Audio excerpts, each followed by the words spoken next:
I think enshittification is just something that is, I feel like I don't want to say natural. Yeah, no, it's a natural thing that's going to happen with the way everything's set up right now. The world is incentivized to enshittify right now. Just the way all the systems are currently set up, the way people are able to profit. The end answer to most questions, how do I make more money, is like enshittify your products. Almost always.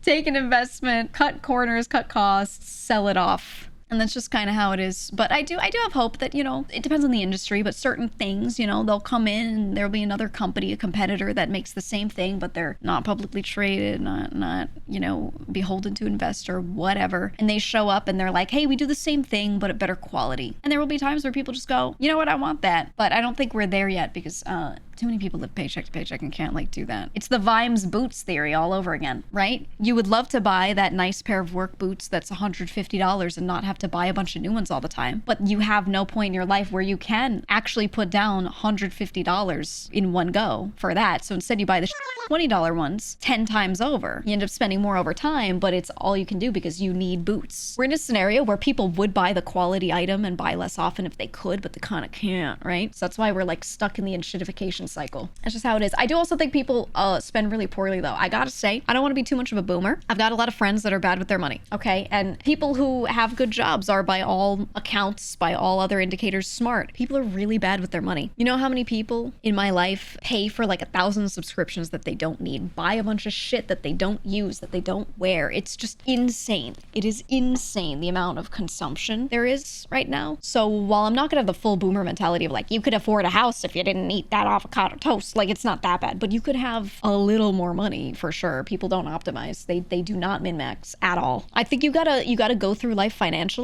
like you're playing Harvest Moon, okay? And you're like, all right, I could buy turnip seeds today and harvest them on day 3 and get 60 gold per. But if I get those cabbages though, okay, and you calculate for the month the how many times you can harvest those damn cabbages, and you're like, the price per space is better if I only do cabbage meta. You need to do that in your life, all right? You need to do that.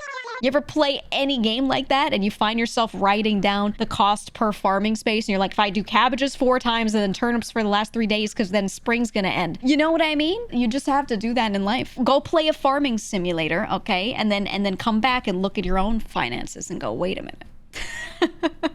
No, you legitimately do. You do. You started hard budgeting this last year and you've saved a lot. One of the sites that I think is a pretty good tool, there's one called You Need a Budget, YNAB. YNAB. It's not perfect, but I find it's a pretty good one. You do have to pay eventually to use it, but I think it's a really, really good one and helps you keep track of stuff nicely. I like the UX of using it. This is the one I recommend to friends when they're trying to figure out their They have a really nice mobile app, so when you're out and shopping, you don't forget to put into your you know what I mean? You keep track of everything. I think it's actually a really, #not sponsored for YNAB or anything like that, but it's a really good one to track everything well. There are other ones you can use, but you should do that, okay? So finding out the friends in college didn't shop by price per weight blew my mind. Isn't that crazy? I would always think about food as value per amount of caloric and nutritional density you're getting. So you look at spinach versus cabbage. Okay, spinach has more nutrition in it by far. Cabbage is a little closer to crunchy water. Not too bad though. Cabbage is better than lettuce. Let's say lettuce, because lettuce is nothing, does nothing for you. So I look at that and I'm like, realistically, I should buy the spinach here and there because it is so much better for me. So if I'm going to spend money on anything, it's going to be that thing. But even then, there's price per weight. How much food am I really getting? Only buy it occasionally because I'm not getting that much food compared to I buy this damn cabbage and I get a lot of stuff for a lot less. You know what I mean?